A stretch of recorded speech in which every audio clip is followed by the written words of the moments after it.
En un país donde la tinta de la prensa a menudo se mezcla con la sangre de sus periodistas, tuve el placer de sentarme con Alejandra Ibarra, autora del libro Causa de muerte, Cuestionar el poder, acoso y asesinato de periodistas en México. Vivimos en un México impune, donde los periodistas son asesinados sin repercusiones. Alejandra, en su trabajo, busca soluciones para defender a las voces que han sido silenciadas por distintas partes del poder. Tiene el ambicioso objetivo de generar un archivo histórico del trabajo de aquellos periodistas que injusta e inhumanamente han sido despojados de su vida. Este trabajo conlleva múltiples consecuencias, tanto para la memoria histórica de estos periodistas como para también quienes siguen ejerciendo la profesión y pueden conocer sobre los patrones que sucedieron alrededor de estos eventos y así aplicar el conocimiento a sus respectivos oficios y vidas. Nos encontramos en el estuario. Pues bienvenida, Alejandra. Muchas gracias. Estamos ahorita pues un día después de que se haya aprobado de forma federal en la Suprema Corte de Justicia, bueno, que se haya despenalizado el aborto a nivel federal, pues esto tiene bastantes implicaciones en cuanto a, bueno, para las mujeres. Ya había avanzado bastante, ¿no? Los movimientos feministas venían avanzando bastante estado por estado. No sé a ciencia cierta qué implicaciones tenga el hecho de que sea a nivel federal, ¿tú sabes? Pues a ver, no es mi tema de expertise, pero de lo que he estado leyendo, obviamente es una gran victoria, una gran señal de que la Suprema Corte pues está dando pasos en el sentido correcto para las mujeres y personas gestantes, y un gran logro para las colectivas, el movimiento feminista y pues mucha lucha que se ha estado haciendo. Lo que yo entiendo del tema, pero de nuevo no es mi área, es que se logró despenalizar a nivel federal, lo cual ya había pasado en Coahuila el año pasado, si mal no recuerdo, pero no obligaba a que el resto de los estados, siendo una federación, pues tomaran la misma postura, ¿no? Entonces, de lo que entiendo, a nivel federal ya a nivel constitucional se despenalizó, lo cual significaría que si tú como mujer o persona gestante vas a un hospital de nivel federal, te tendrían que atender un aborto voluntario. Es decir, que no tenga como todos estos prerequisitos de si la vida de la madre está en riesgo o si fue por violación o qué sé yo, sino voluntario. Tú quieres abortar, te tienen que atender en un hospital de nivel federal.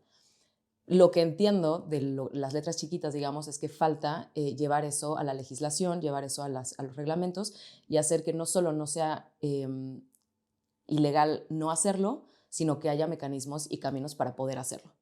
Claro. Pero de nuevo, es Sí, bastante específico y eso es lo que entiendo. claro, lo sé, solo lo quería mencionar porque acaba de suceder y es algo que, bueno, se viene luchando desde hace bastantes años y No, es un y gran avance. un gran avance que yo creo que de verdad habla muchísimo de la lucha feminista latinoamericana y mexicana y además sobre todo como que pues resulta muy impresionante de repente para un país medio malinchista ver que en Estados Unidos están dando pasos en sentido contrario y acá pues estamos avanzando, ¿no? Entonces, pues muy orgullosa de Claro las que sí. colegas. Sí, con Roe versus Wade, ¿no? Que Ujú. se fue para atrás. Pero bueno, platicamos sobre ti, sobre lo que tú viniste De a lo que sí sé un poco platicarnos. más. Pues bueno, yo quisiera saber un poco de ti. ¿Cómo es que llegaste a estudiar periodismo? Sé que estudiaste una maestría en Nueva York en Ujú. periodismo, pero previo a eso, o sea, tu parte en licenciatura, ¿por qué escuelas pasaste? ¿Qué estudiaste? ¿Qué experiencias tuviste? ¿Cómo llegaste a ese punto en el que dijiste voy a hacer una maestría en periodismo? Sí, yo creo que tiene que ver mucho con mi interés de toda mi vida en los temas sociales y en tratar de entender qué pasa en temas sociales. Y yo eso lo adjudico mucho a mis abuelos maternos, con quienes comía yo todos los domingos de mi vida. Mi abuela era maestra normalista, mi abuelo era trabajador de Conagua, trabajador del Estado toda su vida, y siempre los temas sociales como que estuvieron sobre la mesa de discusión de la sobremesa de los domingos, ¿no? Y bueno, yo cuando me toca escoger la carrera, me gustaba mucho escribir y siempre me soñé escribiendo o haciendo cosas relacionadas con escribir. Y cuando iba a escoger la carrera, pensé en periodismo o pensé en historia para escribir, no sé, novelas históricas, una cosa así. Y al final sí, asesorada por mi madre, me dijo como, ¿por qué no estudias algo que te dé más herramientas para analizar y ya luego te especializas en comunicarlo, ¿no? Mi mamá es historiadora, mi papá es comunicólogo, bueno, publicista. Entonces de ahí también como que vino una mezcla muy natural. Estudié ciencia política en el ITAM, Creo que fue una muy buena decisión, me dio muchas herramientas, me dio como mucha análisis crítico, análisis como de comparación, pues sí, como de ver la realidad social y ver cómo tratar de entenderla o explicarla. Pero pues sí, yo seguía como muy hambrienta de ver la realidad, de acercarme a la gente, de escuchar a la gente, de reportear, de hacer como otro tipo de contenido. Entonces, pues tuve 2 trabajos no relacionados con el periodismo. Tenía todavía ganas de entrarle al periodismo. En esa época hubo un concurso organizada por la agencia Bengala de Diego Enrique Osorno, donde estaban buscando jóvenes menores de 24 años en ese momento, que hubiéramos escrito algo de la realidad de México. Mandé yo un texto y nos escogieron a 10 periodistas para hacer una crónica en 3 días y recibir retroalimentación. Entonces, pues fue como un súper espaldarazo y como un empujón que a mí me animó mucho. Escribí una crónica de la central de Abasto y la retroalimentación me la dio Francisco Goldman en ese momento y me dijo, ¿te dedicas a esto? Y le dije, no. Me dijo, pues deberías. Y dije, ya, ¿cómo le hago? Ya, y de ahí.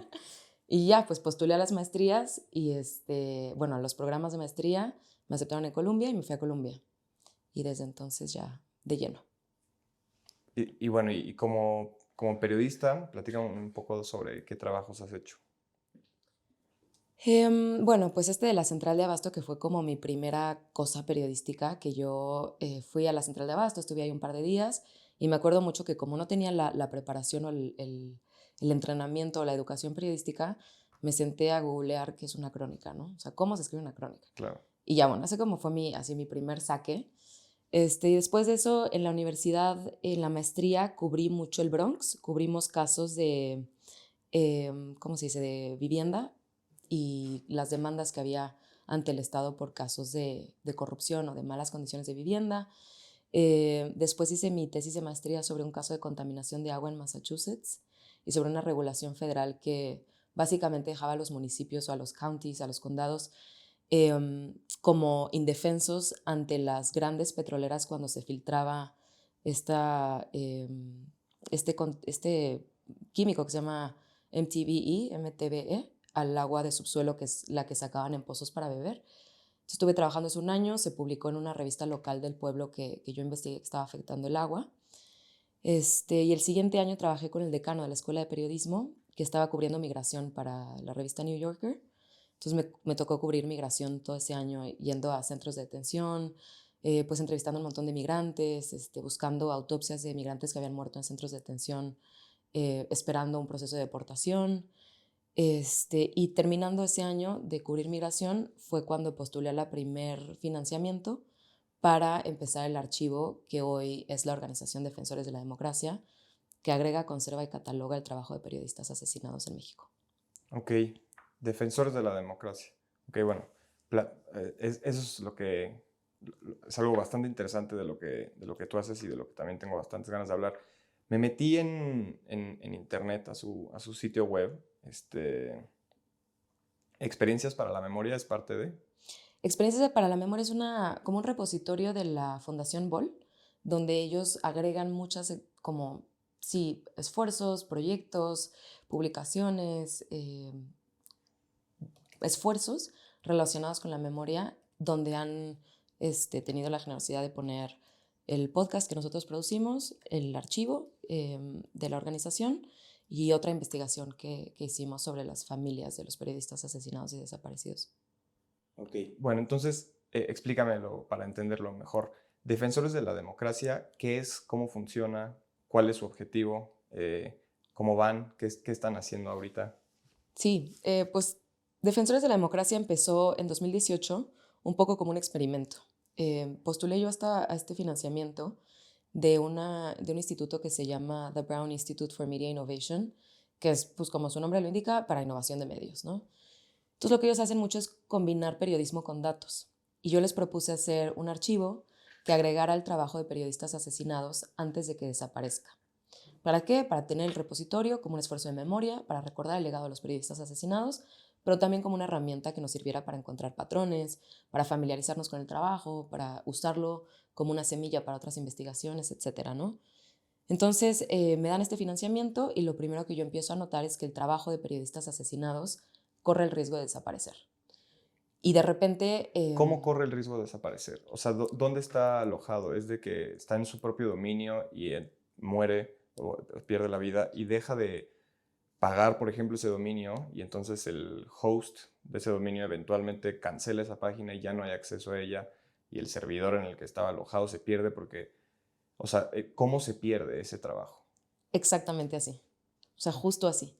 De repente, sobre todo en Estados Unidos, me decían, bueno, pues es que la gente que los asesinó busca deshacerse de ese trabajo y entonces van y hacen ataques de DOS o se aseguran de que desaparezca. Y no, la realidad es que tiene mucho más que ver con la precarización de cómo se publicó ese trabajo, o quizás no necesariamente es un tema de precariedad, sino un tema de que en su mayoría eran periodistas que hacían periodismo con sus propios medios, que fundaban sus propios medios, que dirigían sus propios medios, y entonces de cierta manera no hay una persona que le dé seguimiento a ese trabajo y a donde está albergado después de que los matan. Entonces es exactamente lo que acabas de decir. O sea, asesinan al periodista y trágicamente ese dominio y ese pago del dominio, pues no hay nadie que lo mantenga, se acaba el pago y desaparece el dominio y se pierde, ¿no? Ok, sí, me imagino que, o sea, bueno, porque lo sé, ¿no? O sea, tú muchas veces trabajan de que publicaciones en Facebook, y también me imagino que con el tiempo una cuenta inactiva debe de ser eliminada, ¿no? Me imagino que Facebook debe tardar más tiempo en eliminar una cuenta, pero algo así me imaginaba. ¿Y qué otros hallazgos relevantes encontraste? O sea, porque todo este trabajo viene un poco de la mano, ¿no? Con tu libro, Causas de muerte, cuestionando el poder. ¿Qué tipo de hallazgos fuiste encontrando como este, ¿no? Que fuera algo como que me imagino que no es tan evidente, ¿no? No es tan lógico de por qué se pierde el trabajo, ¿no? O sea, cómo desaparece el trabajo de un periodista y por qué es tan importante como justo encontrar estos espacios, estos repositorios que vienes realizando, donde el trabajo del periodista no se pierda, ¿no? Y es una forma no solo de proteger al periodista, porque se vuelve de esta manera un poco, si la causa de su muerte era eliminar su trabajo, al tener este repositorio se vuelve pues un poco innecesario y no útil, ¿no? Se vuelve inútil eliminar, quitarle la vida a un periodista con el fin de eliminar su trabajo porque se está generando este repositorio. Entonces, es una forma de ponerle un obstáculo al poder de salirse con la suya de la forma tan fácil y tan inhumana como es quitarle la vida a una persona que solo está informando, ¿no? Lo que está sucediendo. Totalmente, pues justamente uno de los propósitos era ese, ¿no? Decir, si lo que no quiere quien los haya mandado a matar es que se conozca esto, se sepa esto, se lea esto, se escuche esto, pues entonces nosotros nos vamos a asegurar de que sí se haga. Entonces, ahí está ese repositorio, un poco en ese sentido que tú mencionas, también como un esfuerzo de memoria y decir, casi siempre conocemos de los casos de los periodistas asesinados porque fueron asesinados, ¿no? Sabemos de ellos como víctimas de violencia letal, pero muchas veces no los conocemos a través de décadas o de años de trabajo que nos dejaron. Entonces también es acercar y presentarle a la gente y decirle, conoce a los periodistas, ¿no? Aquí está todo lo que nos dejaron y todo lo que además nos aportaron como sociedades democráticas, ¿no? Entonces, ese es un poco como el propósito y lo que voy descubriendo es como en dos carriles simultáneos, yo diría, ¿no? Una es leyendo todos estos trabajos a la hora de irlos conservando y catalogando. Tenemos una categoría ahí en el archivo, ¿no? Para poder entender qué temas, qué subtemas, etcétera. Entonces, una parte es ir leyéndolo e irme sorprendiendo con decir, no es un periodismo súper especializado, de súper investigación, que usaran encriptación o que usaran como cosas muy elaboradas, sino que es un periodismo muy cotidiano, muy comunitario, que no quita el dedo del renglón, ¿no? Ese es como uno de los grandes descubrimientos. Y esto sucede un poco al paralelo de ir también entendiendo los contextos en los cuales se hace este tipo de periodismo. Esto, yo creo que la primera cosa que me abre mucho el entendimiento es que para empezar el archivo, contacto con familiares, con amigos, con conocidos de los periodistas asesinados, un poco para pedirles que me ayuden a encontrar los años donde trabajó o publicó cada periodista. En ese esfuerzo platicó con Ismael Bojorquez, el cofundador de Río 12, el semanario que había cofundado Javier Valdés en Sinaloa, Le digo, estoy empezando a hacer este archivo, me ayudaría mucho que me pudieras ayudar como entendiéndola, explicándome a mí para yo entender la carrera de Javier. Y él me dice, sí, pero cubre el juicio del Chapo para nosotros. Entonces, para mí, como periodista, obviamente era una oportunidad pues increíble. Y pues para Río 12 también era pues tener un corresponsal directo o una corresponsal directa en un juicio de cobertura internacional, ¿no?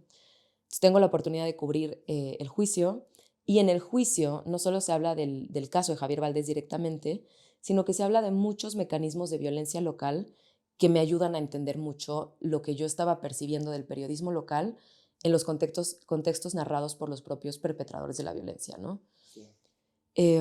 Y bueno, ahí se va construyendo el archivo, y un poco de la mezcla de escuchar las vivencias y de ver el trabajo, surge la idea de sacar el podcast Voces Silenciadas. Por eso ya es como en un siguiente paso.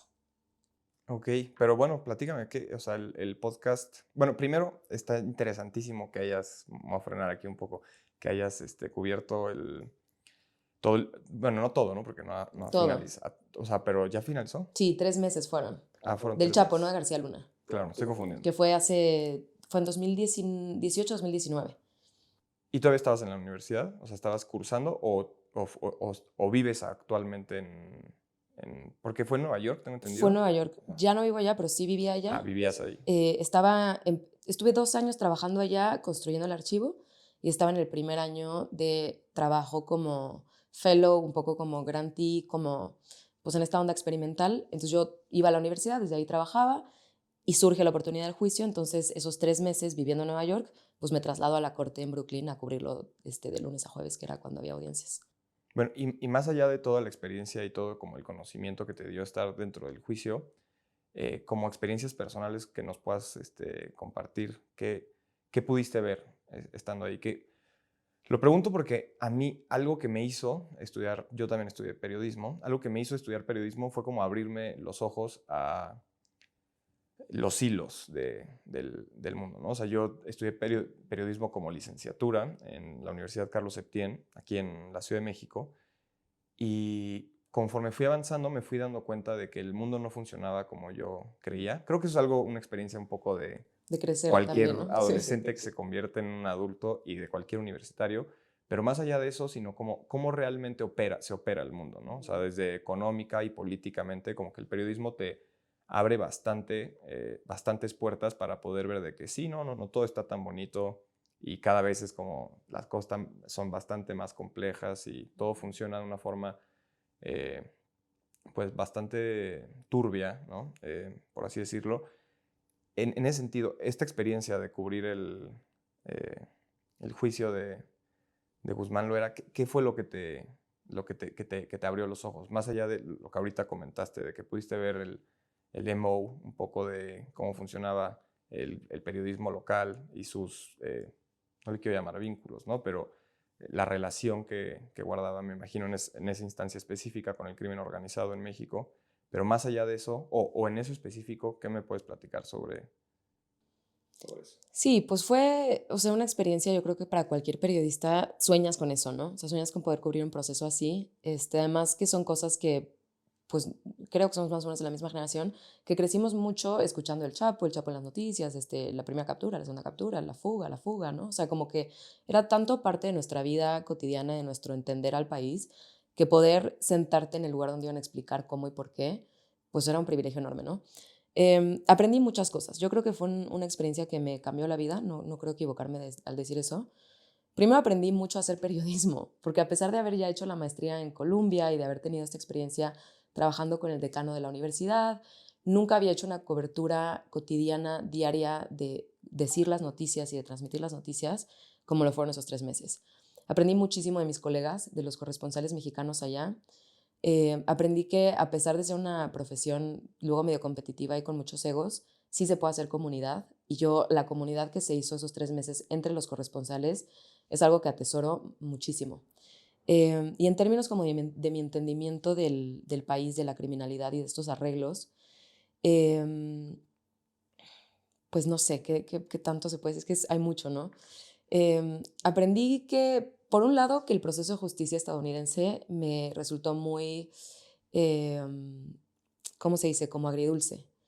Por un lado decía, bueno, está bien que enjuicien al Chapo, que pues que sí se exponga a todos los delitos por los cuales sí lo están enjuiciando, que eran exclusivamente tráfico de droga, y está bien que reciba una pena, pero había toda una parte de las consecuencias de la violencia relacionada a la guerra contra las drogas que no fueron parte de ese juicio, ¿no? O sea, no hubo procesos de verdad para las víctimas de violencia, no se habló de las personas desaparecidas, no pintaron las víctimas en ese juicio, ¿no? Entonces, como que pues también es algo, un juicio de ese nivel también es político, ¿no? Entonces, ese tipo de entendimientos todo el tiempo estaban en mi mente y un poco la insatisfacción de decir, quiero más respuestas de lo que sí me atañe, de lo que sí me importa, y no tanto pues comprobar que sí traficó cierta cantidad de kilogramos con cierta cantidad de gramos ese año en latas o en barco o en túnel o en tren, ¿no? O sea, que de repente sí era como muy espectacular, pero dejaba un poco como un sabor de boca, como, y luego, ¿no? Claro, bueno, y me imagino como mucho del trabajo que tú haces está completamente ligado al, a la parte humana y no sistemática de la vida, ¿no? Entiendo que eh, el juicio, por lo que me platicas, fue un poco demasiado pragmático, sistemático, y tú eres un criminal por estas razones, y tú te quedas con un poco este sentimiento que, o sea, lo entiendo y lo comparto, que es, y constantemente lo siento, que es como, ¿y dónde está la justicia? ¿No? O sea, ¿dónde está realmente cuáles son las implicaciones de las acciones que este individuo cometió, ¿no? O sea, como el hecho de traficar drogas, cómo afecta, inclusive a Estados Unidos, ¿no? O sea, como el hecho de transportar todos estos kilogramos de cocaína, cómo afecta las comunidades en Estados Unidos, el cómo se...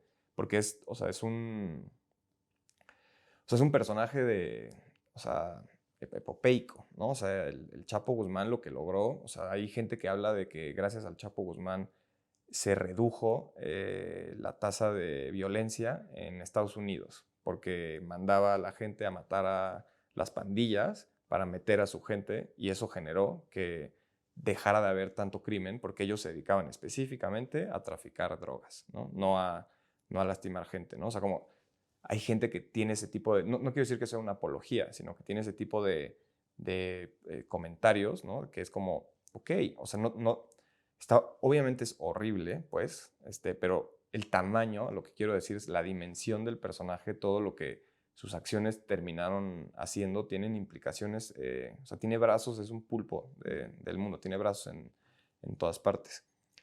Pero bueno, qué gran experiencia poder cubrir ese juicio, y pues eso me imagino que te ha de haber también motivado bastante a abordar el tema que abordas en tu libro Causa de Muerte, ¿no? ¿Nos puedes platicar un poco sobre el libro? Sí, claro, nada más un comentario previo de la pregunta previa, bueno, del comentario previo. No sé si te tocó que te diera clases en la Septien Daniela Pastrana. Claro. Sí, bueno, pues Daniela fue mis pininos en que yo me interesara en el periodismo después de la carrera. Fui voluntaria con ella en Periodistas de a Pie un año y aprendí muchísimo de ella y específicamente en el tema de, pues, de violencia contra periodistas, ¿no? Creo que me dio, ay, no sé, me voy a confundir, no tengo la mejor memoria, pero justo creo que me dio Crónica. Seguro, sí, Sí, claro. sí, va, Sí, sí, creo que me dio Crónica, y alguna más, me dio más de una materia, estoy casi seguro. seguro. Bueno, nada más eso. O sea, tú la conociste estudiando también. Yo la conocí, estaba todavía yo en la carrera y la escuché a ella y a Marcela Turati en una plática en el Museo de Memoria y Tolerancia y me quedé perpleja, ¿no? Y les dije, déjenme acercarme a ustedes, prácticamente, ¿no? Y ya Daniela me dijo, pues puedes entrar de voluntaria. Y le dije, sí. Y entré de voluntaria un año ahí con ellas. ¿Cuántos años tienes? De 33. 33. Chance yo estaba ahí. O sea, chance estudiamos, o sea, yo recuerdo haber ido ¿Cuántos a años es esto?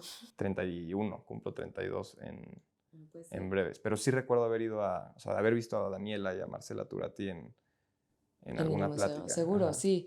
A mí con los que me tocó el voluntariado, bueno, ese año que yo estuve fue con Arturo Camero, con Celia Guerrero, ¿Guerra? Este, ajá. No sé si los demás. No, con ellos no iban en mi generación. Tal vez sí. Yo creo que somos un poquito más jóvenes. Ajá, sí, exacto.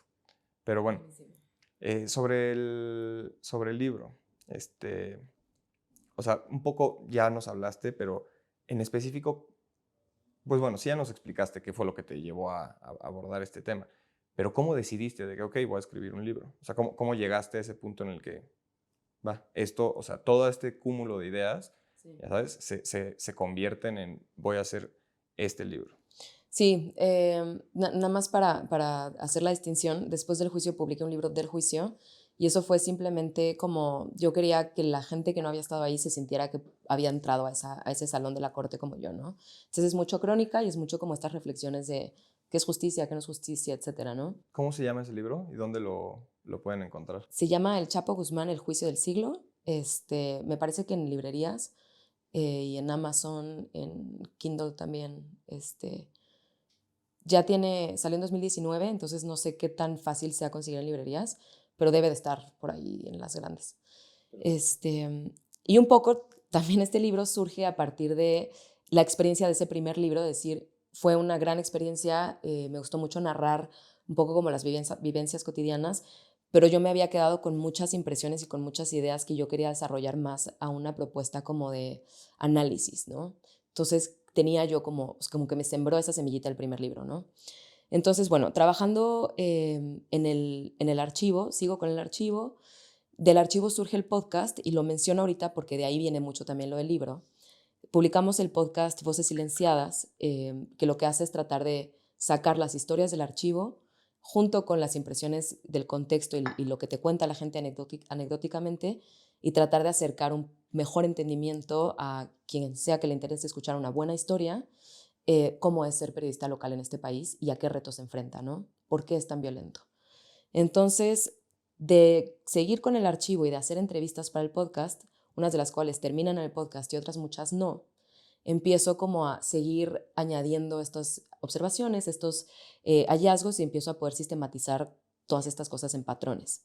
Entonces, la combinación de eso, lo primero que sucede es que se convierte en una organización de la sociedad civil que fundo con dos colegas y amigas, historiadoras ellas, yo historiadora frustrada, Sari Benítez, que seguro la conocen también de Historia Chiquita, e Inés Carrasco. Entonces las tres nos asociamos, creamos esta organización, formalmente le damos vida a algo nuevo, distinto y más grande, que es pues, una institución que pueda seguir haciendo este trabajo. Y yo me pongo, me aboco a plasmar lo que yo había observado desde 2018 en el libro que propone una manera de entender por qué México, a pesar de no tener una dictadura, a pesar de no estar en guerra, sí es tan violento para los periodistas, ¿no? Y Claro, de ahí sí. viene. Es muy violento, ¿verdad? México. O sea, tengo entendido que, por aquí tengo apuntado, según artículo 19, entre 2000 y 2023 hay 161 homicidios. Y el 2022 creo que hasta ahora ha sido el año más letal, con 13 asesinatos. Y el único país que nos supera en asesinatos a periodistas es Ucrania, un país en guerra. Este año. O Eh, sea, nos supera en el conteo desde la guerra, pero no en el agregado. Claro, claro. No, específicamente, nos supera en el 2022 Exacto, con 15 y nosotros exacto. con 13. Y es un país en guerra, como acabas de decir, ¿no? Entonces es, Que nosotros también, ¿no? O sea, como que no nos gusta aceptarlo un poco, pero yo creo que es, ahí, no es una guerra per se, pero es un país con un, no sé, o sea, ahí podríamos encontrar 20,000 formas sí, de observarlo, pero el nivel de violencia que hay en México es brutal. totalmente. Aquí la única distinción que me gustaría hacer con respecto a países en guerra, y sí es claro, o sea, tienes toda la razón que México es un país con niveles de violencia y además de muchos tipos y de niveles estratosféricos, ¿no? Tenemos una crisis de personas desaparecidas, tenemos una crisis de feminicidios, tenemos un nivel de homicidios espantoso, ¿no? La distinción que me gustaría hacer nada más con los países en guerra y en particular mencionando, por ejemplo, a Ucrania, es que en países en guerra, cuando los periodistas mueren en países en guerra, suele ser que mueren por estar en un lugar donde estaba sucediendo un evento relacionado con la guerra. Es decir, hubo un bombardeo y había un periodista. Hubo un fuego cruzado y estaba un periodista cubriendo ese fuego cruzado. Son muertes que tienen que ver con el riesgo de cubrir una guerra y de estar en el momento donde sucede la violencia. En el caso de los periodistas mexicanos, suceden asesinatos muy distintos. Suceden asesinatos donde los periodistas mexicanos son el blanco de un ataque específico y el asesinato es un homicidio a manera de ejecución. Pueden matar a periodistas mexicanos al lado de sus familiares y a sus familiares no les pasa, vaya, les pasa muchísima violencia indirecta, pero no los asesinan. No mueren por estar en un lugar donde hay más víctimas de violencia, van a asesinarlos a ellos. Sí, son periodistas asesinados como un objetivo, o sea, son un target, un blanco en la mira, que es muy distinto a se cayó el edificio o fuego cruzado dentro de una guerra, lo cual lo hace peor. Y lo cual lo hace mucho más enigmático, ¿no? Porque dices, quizás desde fuera o como con una primera mirada dices, bueno, es un país con mucha violencia, entonces por eso matan periodistas, ¿no? Y si bien tal vez la respuesta sí va por ahí, no es justamente como sucedería en un país en guerra, ¿no? Entonces un poco la pregunta es, a ver, no tenemos una guerra, no tenemos una política estatal centralizada que quizás como en una dictadura eh, sí también pone como objetivo, como blanco a los periodistas. Es decir, no es sistemático, no es sistematizado, pero sí sistemático, ¿no? Sí sistémico. Sí siguen matando muchos periodistas a lo largo del país, a pesar de que no hay una clara explicación de por qué. Entonces, pues de ahí surgen estos 6 años de decir qué está pasando. Claro, y podemos poner el dedo y decir de que esto sucede por el crimen organizado o es algo mucho más complejo en el que tenemos que entender que esto sucede por el modus operandi del país, ¿no? Incluyendo tanto el Estado, gobierno, como el crimen organizado, como todas las consecuencias que la lucha entre estos dos, desde el 2006 hasta, podríamos decir, 2018 tal vez, que sí se mantuvo una política de ataque hacia el crimen organizado, o sea, o cómo funciona. O sea, ¿tú qué has encontrado? ¿Cuál es la razón detrás de todos estos asesinatos y de que seamos el... Porque si me imagino que somos el país con más periodistas asesinados si lo vemos a gran escala. Sí, esto es bien interesante. Bueno, para responder rápido y ahorita hondo, más bien es la segunda de tus dos preguntas. Eh, la cosa que es bien interesante es que en el agregado, desde 2000 a la fecha, creo que el único país que se asemeja en cifras, está un poquito arriba, un poquito abajo, es Filipinas, lo cual también ya ahí te empieza a decir como, bueno, pues qué tenemos en común, ¿no? Eh, lo que yo he observado, bueno, quisiera como responder en dos niveles. Sí, sí. Primero, hay mucho trabajo que han hecho organizaciones de la sociedad civil que dan acompañamiento directo a las víctimas indirectas, es decir, a los familiares de los periodistas asesinados y desaparecidos, o que llevan el litigio de los casos para buscar justicia de los crímenes, ¿no? Como Artículo 19, como Propuesta Cívica, como Reporteros Sin Fronteras, que han hecho un trabajo muy importante de documentar estos casos. Y empiezo por eso nada más para decir que hay cosas que se saben, que no es necesariamente lo que yo investigo o propongo, ¿no? Lo que sabemos a partir de ese trabajo es que cuando llegan a identificar las autoridades a un autor intelectual, es decir, quien dio la orden de cometer el homicidio, casi siempre son políticos locales. Nunca se les arresta, nunca se les encuentra, nunca se les condena. Cuando se llega a condenar y arrestar a alguien es al autor material, a quien jaló el gatillo, a quien acuchilló a la persona, digamos, a quien cometió el acto físicamente, pero sí hay indicios desde la parte del acompañamiento que nos dejan entender que el Estado está involucrado. Lo que yo he encontrado, lo que yo propongo, sobre todo en el libro, y igual lo pongo así para que se pueda ver, son patrones, ¿no? Es decir, yo me acerco desde el trabajo de los periodistas y digo, ¿qué tiene en común este trabajo? ¿Qué tiene en común este trabajo y qué tiene en común el momento en el cual lo publicaron? ¿Y qué tienen en común ellos? ¿No? Entonces, lo que yo propongo es que a los periodistas en México los asesinan cuando son periodistas locales o periodistas ciudadanos, es decir, que fundaron sus propios medios, que tenían libertad editorial, que publicaban los temas que les importaban en la manera en la que les importaba hacerlo, lo cual conlleva que muchas veces toman postura, ¿no? Al ser miembros de una localidad o de una comunidad donde está sucediendo un abuso de poder o donde están atravesando una serie de violencias, ellos también están afectados por esto, ¿no? Ahorita voy a casos más concretos. Pero entonces, muchas veces toman postura respecto a esto, ¿no? Dicen, esto está mal, esto es injusto, estamos hartos de esto, ¿ustedes qué opinan?, etcétera, ¿no? Lo cual conlleva a que socialmente también haya una movilización, a que más gente diga, yo también estoy harta, yo también quiero protestar, yo también quiero que me arreglen esto, yo también quiero que mi hospital funcione, yo tampoco quiero tomar esta agua contaminada. Entonces son periodistas locales o ciudadanos, fundadores de sus propios medios, que toman una postura y con ella invitan a la participación social y lo hacen en un momento en el cual el poder en la localidad está atravesando un momento de inestabilidad. ¿Esto qué quiere decir?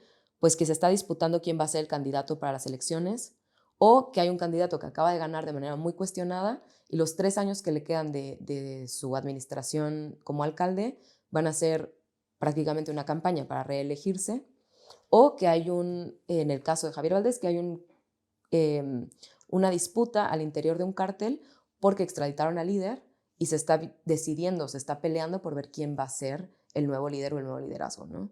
Entonces es en estos momentos de un poco de transición o de inestabilidad, de inflexión, que cuando estos periodistas toman postura de esa manera y publican lo que publican, aumenta el nivel de probabilidad para violencia letal. Qué interesante. O sea, es justo en ese momento de tensión donde el poder está en riesgo o está en la mesa de para quién lo va a tomar cuando suceden estos ataques. Sí, con este tipo de periodismo, ¿no? O sea, si es un periodismo como muy desapegado, muy objetivo, si lo queremos llamar así, como muy tradicional, quizás no es tan riesgoso como lo es este periodismo más ciudadano, más involucrado, ¿no? Okay. ¿Cómo distinguirías, más allá de una persona que trabaja para, no sé, el Universal, Reforma, La Jornada o inclusive el periódico del pueblo? O sea, ¿cómo se distingue este periodismo ciudadano de a pie del otro periodismo más profesional, podríamos llamarle, formal, Quizá tradicional. tradicional? Ok. Y lo que se encuentra en los asesinatos a periodistas es que me imagino que no es el tradicional el que recibe los asesinatos, ¿no? Me imagino que desde las condiciones de trabajo hasta, no sé, múltiples factores que un periodista con un trabajo formal tiene acceso a, lo protege de cierta forma, ¿no? Es así. O sea, los periodistas asesinados normalmente son, no quiero decir como amateurs, sino eh, no son periodistas que trabajan para periódicos grandes, ¿no? O sea, me imagino, ¿es así? Es así, yo creo que la distinción no está tanto en el nivel de profesionalización, sino en la intención del periodismo. Déjame, para contestar esa Sí, pregunta, sí. así como muy textualmente, te quiero leer una comparación que hago acá del trabajo de Javier Valdés, de cómo escribe para La Jornada y cómo escribe para Río 12. Y estamos hablando de un periodista profesional que de nuevo creo que no tiene que ver con el nivel de profesionalismo, sino un poco con la intención y con lo que hay en juego al ser miembro de la comunidad donde estás cubriendo, ¿no? Entonces, mira, por ejemplo, eh, Javier Valdés escribe sobre la marcha que hay en Culiacán cuando arrestan al Chapo por tercera vez, por segunda vez, que no sé si te acuerdas que hubo una manifestación, que la gente salió a decir como, no, liberen al Chapo. Sí, sí, sí. Entonces, bueno, para La Jornada escribe el siguiente artículo. El título es Ni policías ni soldados pudieron impedir marcha. Te voy a leer nada más la primera oración. A pesar de los intentos de policías, soldados y marinos para evitar que se manifestaran, unas 1.200 personas marcharon en esta ciudad para exigir la excarcelación de Joaquín El Chapo Guzmán y que no sea extraditado. La jornada. Para Río 12 cubre también ese mismo evento. El título es La macabra y cínica marcha a favor del Chapo Guzmán. Y ahí te va la primera oración. Ahí estaban, los pagados y los que no, los convencidos, argüenderos, jóvenes mitoteros, puchadores, sicarios, punteros, aspirantes a narcos, émulos, narcas guerreras y orgullosas, juniors de arrancones y piruetas automovilísticas, los que iban al baile y a agarrar cura, los desprotegidos que han recibido algo de la clica y los que ven al cártel de Sinaloa como una opción de seguridad.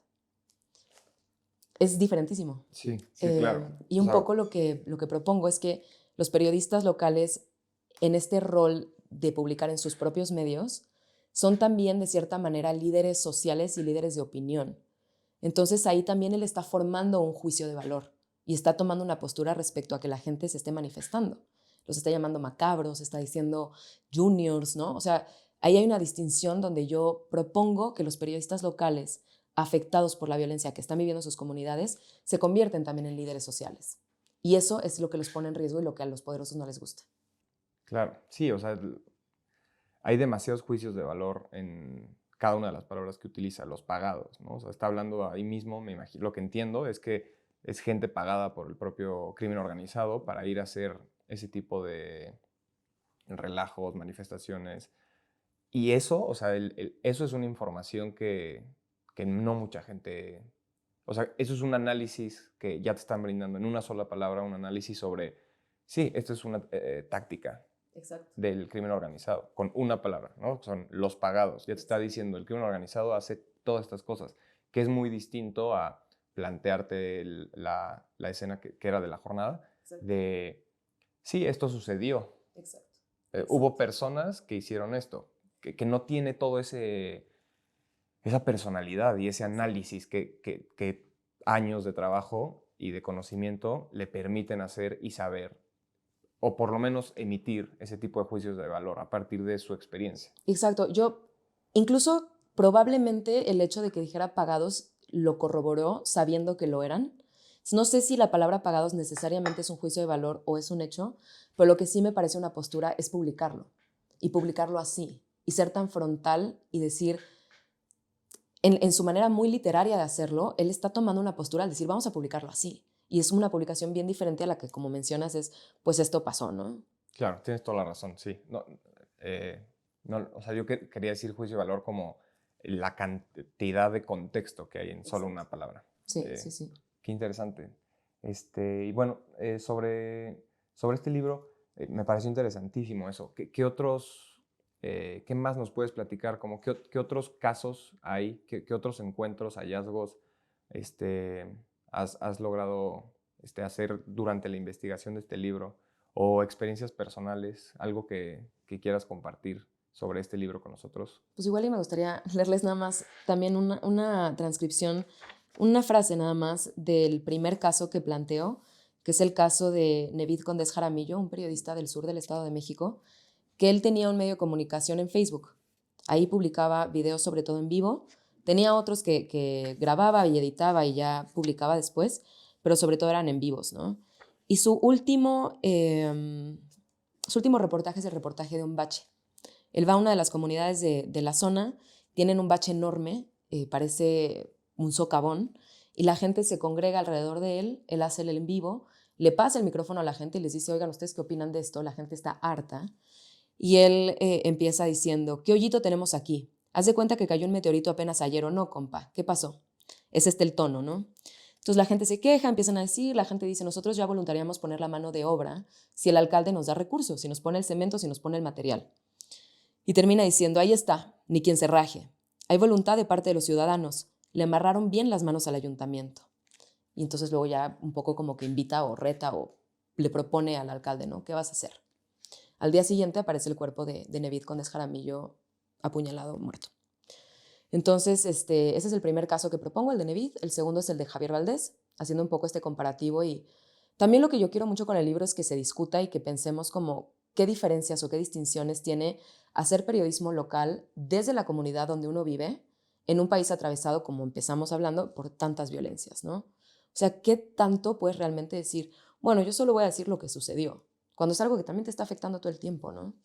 El tercer caso, y viene mucho a cuenta de esta discusión, es el caso de Samir Flores Soberanes, que él fundó y tenía su programa en la radio comunitaria Radio 1005 en Morelos, y a la par era un activista muy prominente y con mucha presencia en contra del gasoducto del Proyecto Integral Morelos.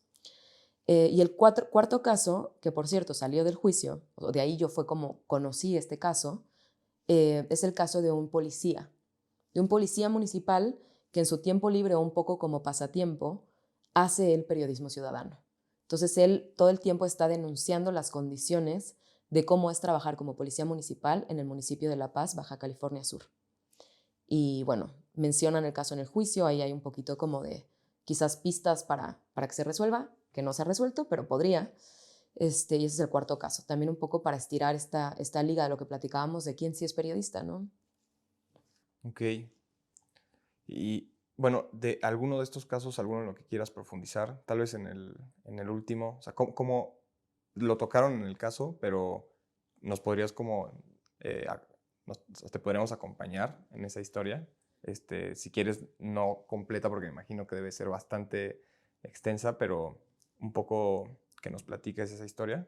Sí, les platico qué la hace como tan Por un lado, para mí, ¿qué lo hace tan representativo el periodismo en este país? Y por otro lado, ¿qué lo hace tan frustrante con respecto a la impunidad? Em, Juan Antonio Salgado Burgoyne era el policía de La Paz, Baja California Sur, que tomaba su celular y grababa, por ejemplo, videos de una patrulla que estaba goteando aceite. Entonces decía, oigan, pues miren la patrulla que nos mandaron, está goteando aceite, no tiene placas, no funciona no sé qué otra cosa. Para efectos prácticos, este vecindario o esta localidad no tiene patrulla, ¿no? O armaba marchas y decía, oigan, no puede ser que para irnos en comisión o en operativos fuera del municipio de La Paz, cuando nos mandan a hacer algún operativo, no nos dan viáticos y no nos dan transporte. Entonces, él dice, muchas veces nos tenemos que ir pidiendo ride. Y en una de esas ocasiones, uno de sus compañeros pide ride para regresar de un operativo oficial de la policía municipal, choca el coche en el que le estaban dando ride y muere, ¿no? Entonces, todo el tiempo estaba exponiendo este tipo de circunstancias. Se convierte mete también demandas, o sea, es una persona muy activa. Yo creo que también que es algo que nos ayuda a entender un poco mejor esta violencia. Es muy activa en muchos escenarios, o sea, es muy activo. Él tiene un rol muy diverso en su comunidad, o más bien compuesto de muchas partes, ¿no? Es policía, pero definitivamente es periodista, pero también es activista y también está pujando por los derechos laborales.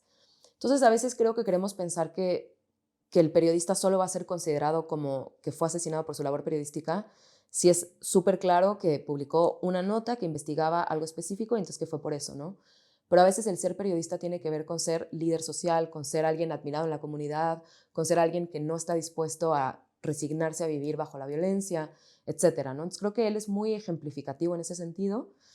Y el caso es interesante porque él publica un video en YouTube donde dice: he recibido amenazas de muerte, he recibido amenazas de secuestro, fueron a mi casa a intimidar a mi familia, no le hagan nada a mi familia, si quieren hacerme algo, háganmelo a mí, y si me pasa algo, yo responsabilizo a la alcaldesa de La Paz, Baja California Sur. 16 días después, emboscan el coche donde está viajando Juan Antonio Salgado Burgoyne y lo asesinan.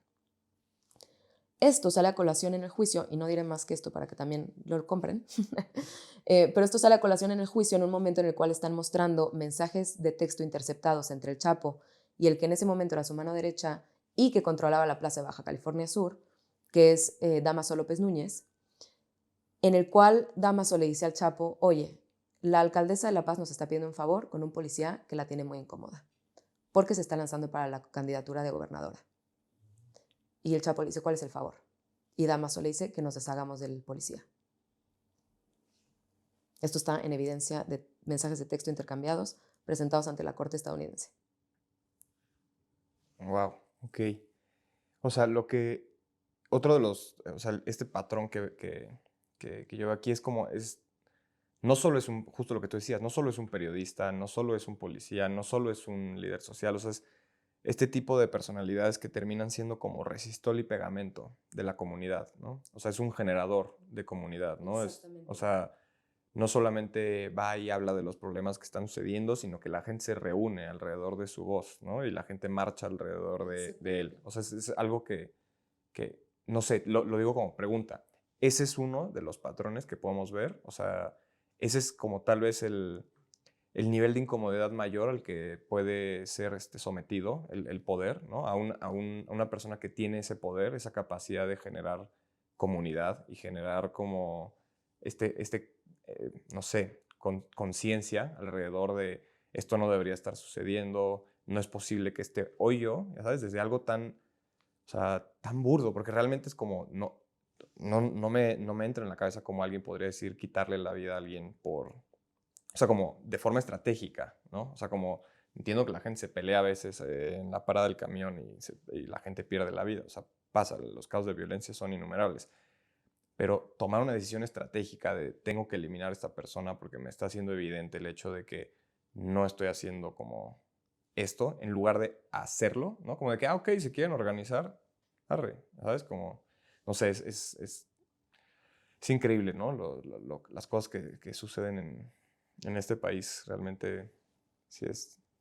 Justamente eso, o sea, escucharte ahorita decir eso sí, es la reflexión que me gustaría que el libro como produjera. Ese es el mecanismo que propongo, ¿no? Y es alucinante, como dices, es realmente apabullante. O sea, no tiene que ser una cosa tan compleja o tan planeada para que asesinar a alguien. Y lo que un poco planteo también es que no se asesina como un medio para el fin de ocultar cierta información. El asesinato es el fin. El mensaje de te puedo asesinar si me retas es el fin. Entonces, y regresando un poco a tu pregunta de hace algunas preguntas que se nos quedó en el tintero, eso es precisamente lo que decías de la combinación un poco entre Estado y crimen organizado, ¿no? Donde es a nivel local, en lugares donde la democracia sigue ejercida, más bien donde no hay mucha democracia y donde quienes ejercen el poder lo hacen de manera muy autoritaria, autocrática, caciquil, ¿no? O sea, donde son estos poderosos que creen merecer ese poder y quieren mantenerlo, que el propio hecho de que alguien diga, vamos a crear comunidad, vamos a crear resistencia, vamos a participar y vamos a exigir, es suficiente para que sea tal el nivel de, no sé si de osadía o de molestia o de incredulidad de quien está detentando el poder que dice no y los mata, ¿no? Entonces, por ahí va la propuesta. Ok. Y bueno, te puedo hacer una pregunta más como de tu opinión personal acerca de cuál, o sea, viéndolo como periodista, viendo un poco más de cerca la realidad, no solo de los periodistas, sino de el México, o sea, y teniendo este bagaje eh, o sea, de haber estudiado ciencias políticas, tienes como, me imagino yo, la visión de poder hacer un juicio sobre cómo podríamos frenar esto. O sea, la estrategia del gobierno actual de abrazos, no balazos, es complejo, ¿cierto? Porque no es como que, sí, no, eso es una tontería, es como, el abrazo no balazos es la forma más burda de decirlo, pero también tiene su explicación detrás, ¿no? O sea, también hay una lógica detrás de impulsar a través de las becas el hecho de que los jóvenes no puedan entrar al narco y hacer un programa a largo plazo para poder ir debilitando el crimen organizado o por lo menos alguno de los brazos. Yo sé que es súper complejo porque también lo podemos ver desde el lado de la impunidad y el abrazo no balazos te incrementa la impunidad porque pasan este tipo de situaciones como el hecho de que podamos ver que hay una alcaldesa que claramente tiene nexos con el narcotráfico o podría tenerlos tal vez, o sea, tal vez el hecho de que tengan 2 mensajes de texto realmente no creo que sea como prueba suficiente para poder decir que sí, esto es culpable, pero sí para investigar, ¿no? Sí para abrir una carpeta, sí para tener un expediente sobre qué es lo que está sucediendo ahorita, sí para buscar otras incidencias donde puedas realmente tener un poco de justicia, que es algo que a este país le hace, wow, cuánta falta, ¿no? O sea, tenemos tasas de impunidad por arriba del 90% y si no es que 90 y altos por ciento. Entonces, mi pregunta muy específica es, ¿cuál es tu opinión sobre qué tipo de soluciones podrían existir no solo para proteger a los periodistas, pero sí primero empezando por proteger a los periodistas, desde qué puede hacer un periodista para protegerse a sí mismo, hasta como cómo el Estado podría como actuar para garantizar eh, el derecho a la vida y el derecho a ejercer este, pues, este tipo de actividades como ser un periodista local, ¿no? O sea, como todo este análisis me hice bolas horrible, pero muy en específico, ¿qué tipo de cosas puede hacer un periodista y cuál es tu opinión al respecto de la estrategia actual del gobierno? No, bueno, pues complicadísimo, ¿no? O sea, es Sí. muy duro y es un tema bien difícil y creo que justamente empezaste por decir los dos polos de atención que se pueden tener, ¿no? O sea, el de desarrollo, que vendría siendo lo de abrazos no balazos, o sea, invertir en otras posibilidades y alternativas de vida para la juventud y por otro lado, pues como aplicar el Estado de Derecho, ¿no? Es decir, vamos a castigar los crímenes o investigarlos mínimo. Yo un poco creo que las dos son necesarias, pero también pues creo que es bien difícil hablar de, por ejemplo, que se resuelvan todos los crímenes en un país con los niveles de criminalidad. O sea, si se pudiera atender por lo menos primero una de las crisis, pues que se empiece por algo, ¿no? Pero de repente decir que se resuelva todo en todos los niveles me parece complicado, ¿no? Y además, bueno, no es mi especialidad esa tampoco, ¿no? No sé cómo se haría. Eh, en el tema de los periodistas en particular, yo creo que hay dos cosas que se pueden hacer. A mí un poco también la propuesta al final, acá lo pongo, es que que apostemos más no solo a protección, es decir, no ya al nivel de que ya tienen amenazas y entonces chalecos de bala, botón de pánico, cámara de seguridad, guardaespaldas, etcétera, sino, y tampoco al resolver los crímenes que ya sucedieron, sino que le apostemos a la prevención, que es un poco como en esta parte, en la analogía anterior, como la parte de, sería un poco de desarrollo, ¿no? Yo creo que se puede hacer prevención en los crímenes contra periodistas si encontramos estos patrones y si los mapeamos a nivel federal, ¿no? O a nivel estatal, que haya por ejemplo, la Comisión Estatal de Atención y Protección a Periodistas en Veracruz, o cada vez más estados ya tienen su propia área especializada en libertad de expresión, que sí se haga un mapeo a nivel estatal en qué municipios se puede saber que, por ejemplo, está muy disputado entre dos partidos políticos o entre dos candidatos de un mismo partido, cuál ya está medio planchado y se ve que no va a ser tan confrontativo, y en cuáles quizás hay ahorita un recambio de los grupos criminales, ¿no? Saber dónde se van a dar estos momentos de inestabilidad, ¿no? Eso está brillante, como un semáforo. Un semáforo, mapearlo, identificar dónde van a ser estos momentos, y en esos lugares casi siempre la gente ubica y conoce a los periodistas ciudadanos porque precisamente convocan comunidad, crean este sentido de participación, entonces no es difícil encontrarlos. Entonces, donde ya sepas que va a ser un lugar álgido, que además propenso a otros tipos de violencias, violencias de candidatos, violencias de defensores de medio ambiente y territorio, violencia de defensores de derechos humanos, que identifiques a los periodistas ciudadanos y que entonces sí digas, ok, en estos lugares, ¿qué podemos hacer para prevenir que haya violencias letales contra ellos, ¿no? Eso por un lado. Por el otro lado, creo que como periodistas, lo que podemos hacer, y creo tan firmemente en esto que es a lo que me dedico, creo que tendríamos que familiarizarnos con el trabajo de los periodistas locales y entender, desmitificar esta cosa de solo es el crimen organizado contra investigaciones profundas y decir, es el periodismo que crea comunidad, ¿no? O sea, acercarnos al periodismo de los periodistas asesinados, acercarnos en nuestras comunidades, saber quiénes son esos periodistas en vida ahorita, protegerlos, involucrarnos con ellos y sí entender que también esos propios procesos de los periodistas ciudadanos y lo que nos están aportando y lo que nos están dejando es parte de la apuesta del desarrollo, porque es parte del fortalecimiento de las democracias a nivel local. Entonces, yo diría que eso es lo que podemos hacer como periodistas locales.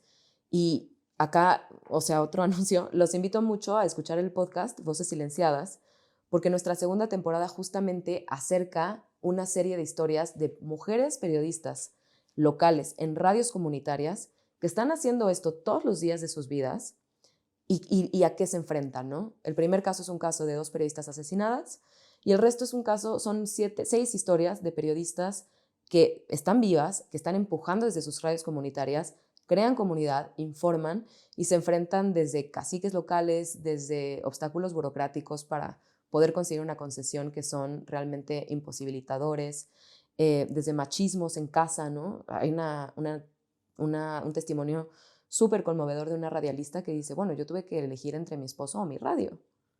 Ya les dejo adivinar qué escogió. Pero bueno, son historias como muy lindas para poder entender quiénes son estos periodistas, a qué se enfrentan y el valor que tiene construir democracia desde la libertad de expresión. Increíble. Bueno, yo de mi parte vamos a dejar en los videos que subamos en YouTube y en Spotify, de ser posible, link a su podcast para que puedan escuchar y poder, pues también generar comunidad, ¿no? Que parte de todo tu trabajo también es juntar, ¿no? Y tanto historias como, me imagino, más fuerza, ¿no? Y este poder comunitario. Exacto. Pues muchas gracias, Ale, Muchas gracias. por venir hoy. Fue un verdadero placer y un orgullo poder platicar contigo hoy. Espero que lo podamos hacer nuevamente. Y para cerrar, ya hablaste un poco sobre qué se puede hacer como periodista, ¿no? O sea, como estar atento a estos momentos de tensión, identificar la situación del shift, ¿no? El cambio de poder dentro de ya sea del Estado, ¿no? Porque ahora ya tenemos en México 2 poderes, tenemos el poder del crimen organizado y el poder del Estado, y que tristemente muchas veces, me imagino, se mezclará. Pero ya nos hablaste sobre tu libro y sobre dónde pueden conseguir una copia, y también de tu podcast. En la medida de lo posible voy a dejar links en todos nuestros videos de YouTube sobre dónde pueden conseguir tu libro. Y pues nada, una vez más agradecerte por estar este día con nosotros y platicar en el estuario. Muchísimas gracias a ustedes por el espacio y por el tiempo y me encantó la conversación.